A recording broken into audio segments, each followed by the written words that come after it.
Hi, this is Mike.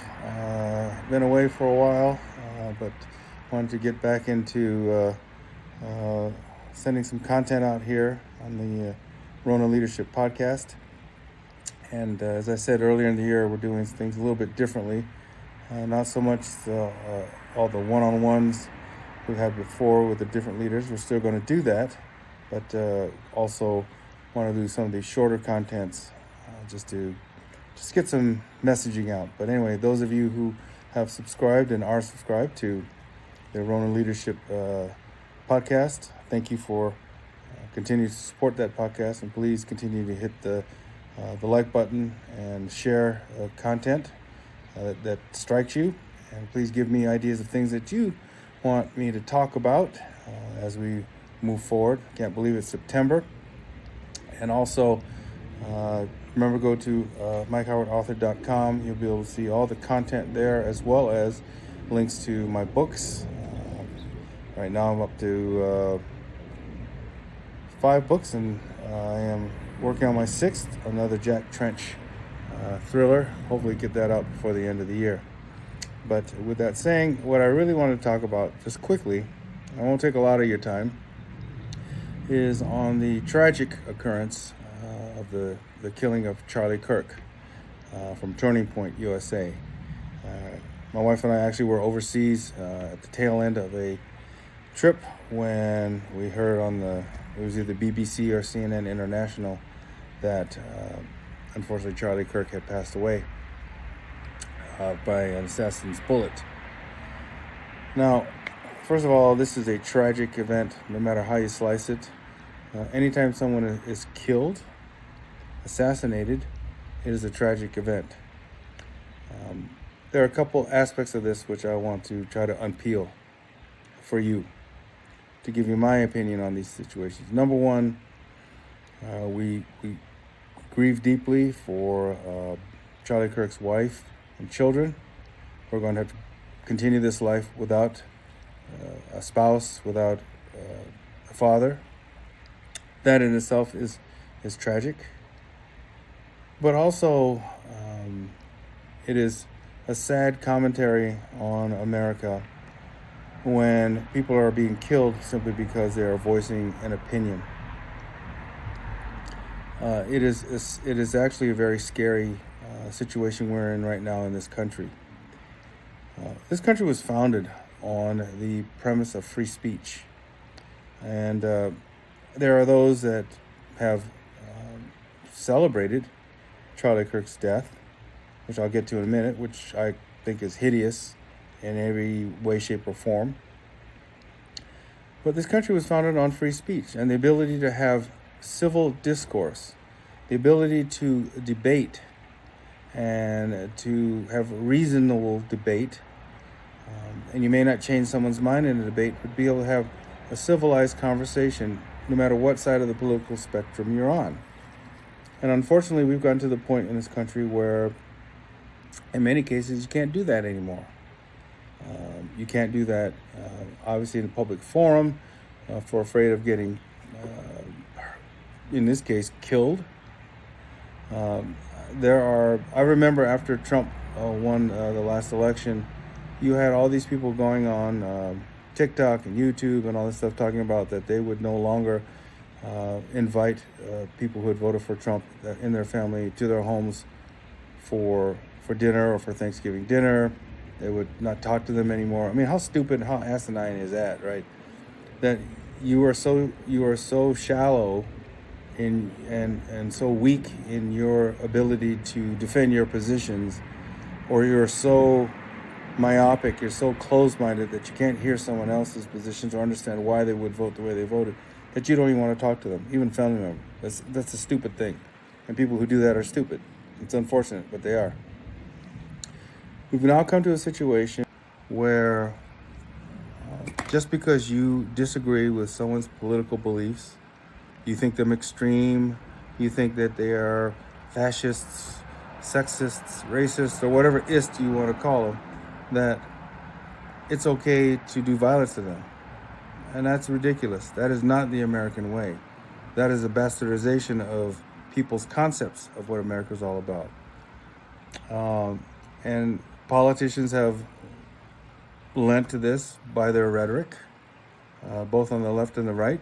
When you call people names, when you label them, you tend to dehumanize them. You put them into these categories. And it makes people like the shooter of Charlie Kirk, who probably doesn't have a whole lot of, has a screw loose somewhere. You have to in order to do this kind of thing. Push them over the edge. And you got, I think, a lot of people around the world, around this, especially in this country, that are like this far from being pushed off the edge because they hear rhetoric, they hear, whether you're on the left or your right, you hear what you hear, and you truly consider someone like a Charlie Kirk, if you're on the left, an enemy.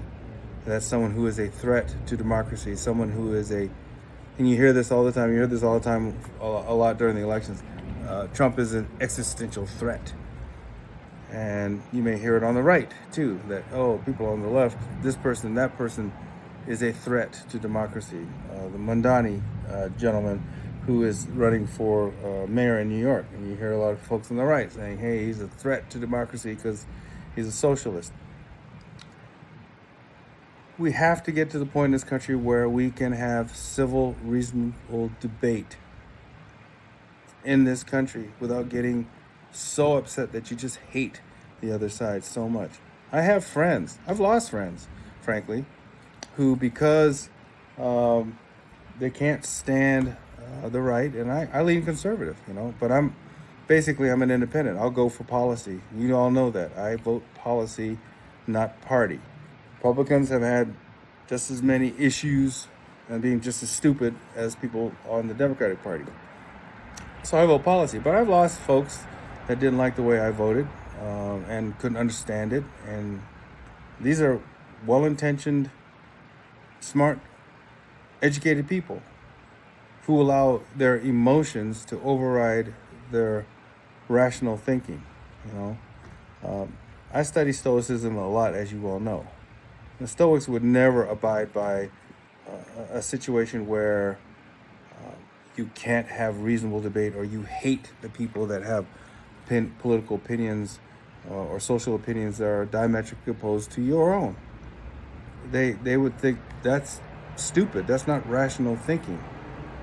And so you've been seeing a lot in the news too about people who have gone on social media and are getting fired because they praised Charlie Kirk's assassination. They reveled in it, and then all of a sudden they're on TikTok, YouTube, and maybe some of these are not real, right? Some of them are just trying to get likes, but some a fair amount are real, and they're just boo-hooing the fact that, oh, I got fired. Well, you got fired because you're stupid. You got fired because if you want to say something in the privacy of your own house with your friends or family about that you thought it was great that Charlie Kirk is dead, okay, that's one thing. I think that's still hideous, and I think you're still a hideous person for doing that. But for you to go on social media and say that and then not expect to be any consequences, not only you're hideous, you're stupid. We have to get back into this country where, a point in this country where you can render opinions. We have to get back to the country where people think before they act or say something. You have to think. You have to use your noggin, right?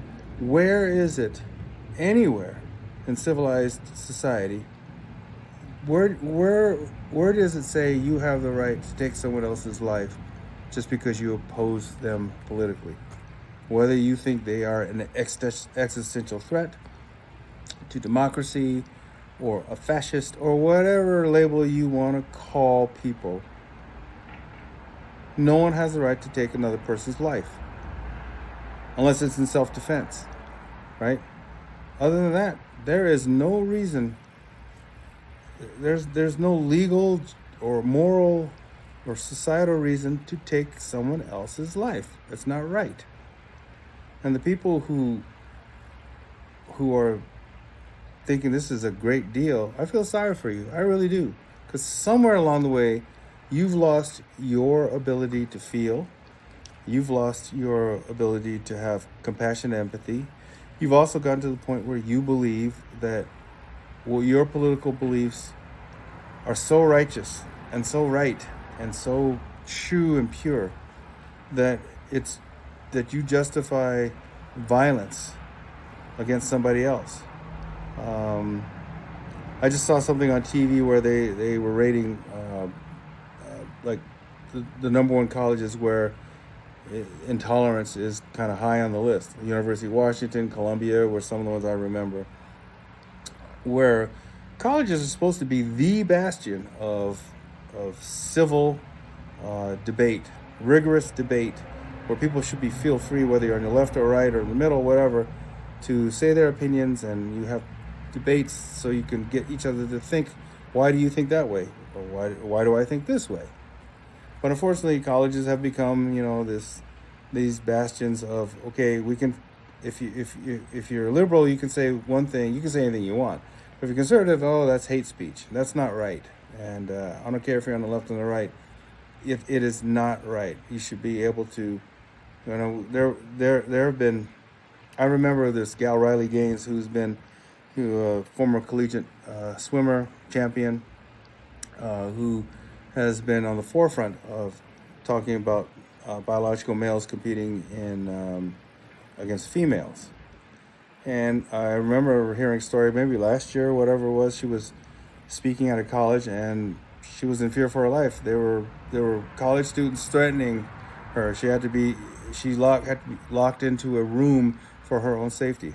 I mean, what kind of college students are they that you are so threatened by someone else's opinions that you want to ban them from being on campus? That's not what America is all about. So I would say that those of you who don't understand what I'm saying and don't agree with what I'm saying, you need to look in the mirror. A true American is somebody that can listen and entertain an opposing point of view without resorting to violence. That's what a true American is. If you disagree with that, then I don't know what you are, but you're not the kind of American that I was raised to grow up to be, to value someone else's life, to not take a life indiscriminately, right? I was a cop at one point in my life, and we could certainly use deadly force if we had to put a bad guy down or to save an innocent person from harm. But the job of a police officer is to protect and to serve. And my whole life has been about, protecting this country and the ideals of this country. We're not perfect. We never have been, never will be. And democracy is messy, to say the least. But I want you to understand clearly my position, and the position, I think, of a lot of people. There may be a silent majority out there that aren't saying these things. You just usually the talking heads, the idiots on social media that have been out there talking about how they're reveling in Charlie Kirk's death. I think the vast majority of Americans are still decent, law-abiding human beings that understand that violence is never the right solution to get across your political beliefs. All it does is hurt your cause. It makes you and those who support you look stupid and weak and immature and unable to engage in a debate to defend your positions. You'd rather kill somebody than engage in a debate back and forth. And that was the beauty of what Charlie Kirk did. Whether you agree with him or not, he would go to campuses and he would debate anybody with an opposing opinion. And having that back and forth is a good thing, is a great thing. And in our society, we've had people who tried to stifle the words of Martin Luther King or JFK or RFK. They rather than engaging in a civil discourse, they resort to violence. They think by taking out a certain person, hey, you've done something for the cause, and you'll keep that philosophy, that political ideology from ever continuing. And how wrong that is. You just make people have more resolve, right, to keep pushing forward. As Charlie Kirk's wife said in her very eloquent broadcast the other day 2 days after her husband was killed, she had the she had the bravery to get up there and talk about her husband and his legacy, and that his work would not stop. But she's left widowed, and the kids are left without a dad. And so, any of you who think that it was a good thing that Charlie Kirk was killed, I feel sorry for you, actually. I feel really sorry for you, because there's something about your humanity that is gone. I don't know how it went away, but it's gone. Any of you who are so hate-filled towards the current administration, for instance, that you're not willing to listen to anything they have to say, that everything they have to say is wrong and it's fascist and it's racist, it's this and that, I feel sorry for you, because you've lost your ability to think rationally. Your hatred of Trump has gotten you to the point that you no longer think rationally, and being able to discern different points of view, and maybe consider, well, don't like the person, but maybe that policy might be, I could take a look at that policy and see it might make sense. You can't even entertain that because you hate the person so much. I just think it's a sad day in America when we get to the point where debating could be a dangerous proposition. That's bad. This country is founded on free speech. And those of you out there who think that, well, if someone says something that I believe is hate-filled, then that's hate speech, so therefore we can't consider it free speech, therefore I have the right to do something violent to that person, that makes no sense, and that's not logical, and I feel sorry for you.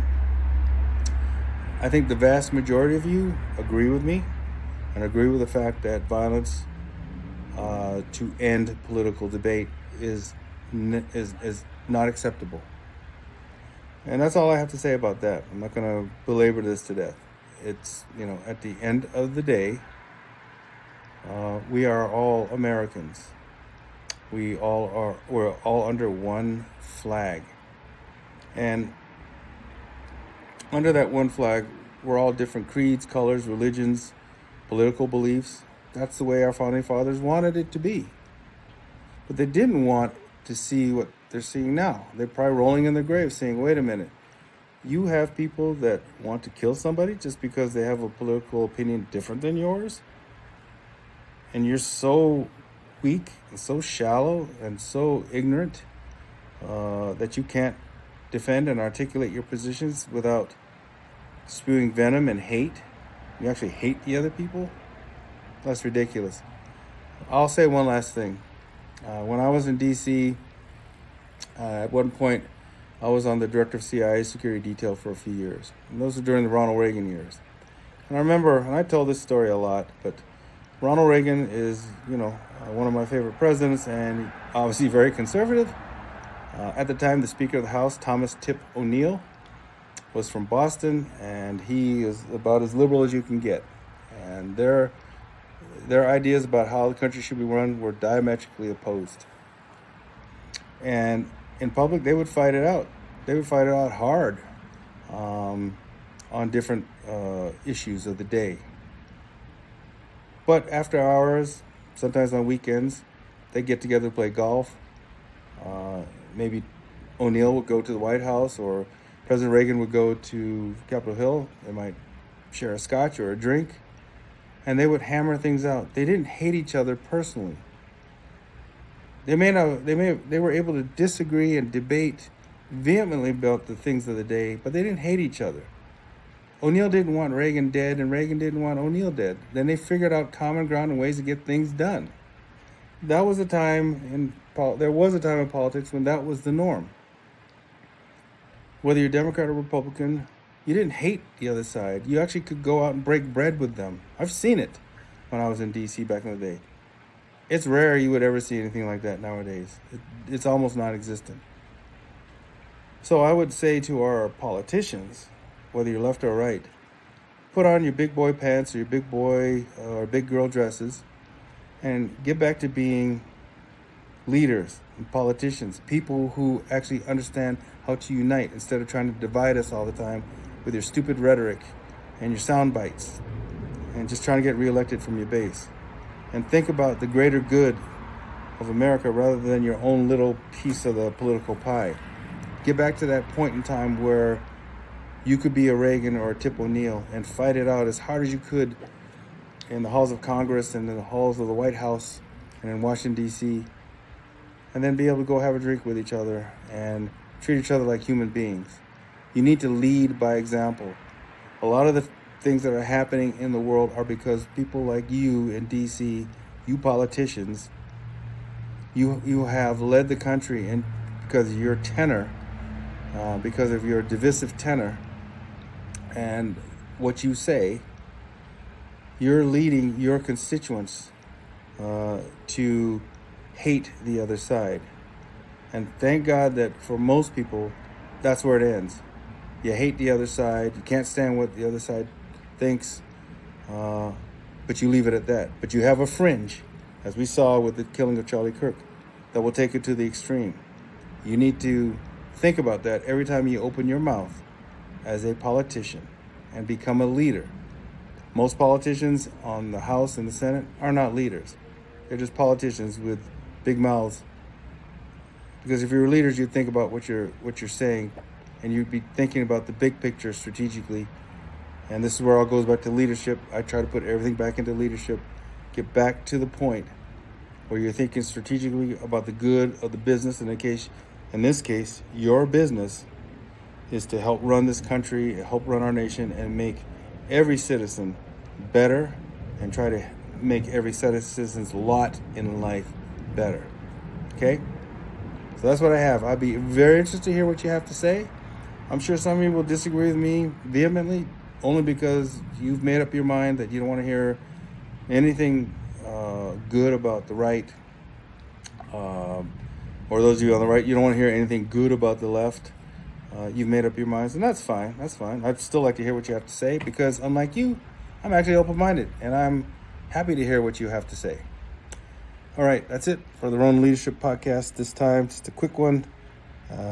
Hit the like button, hit the subscribe button, share this content, and definitely let me know what you think about this one. All right, back at you soon. Bye.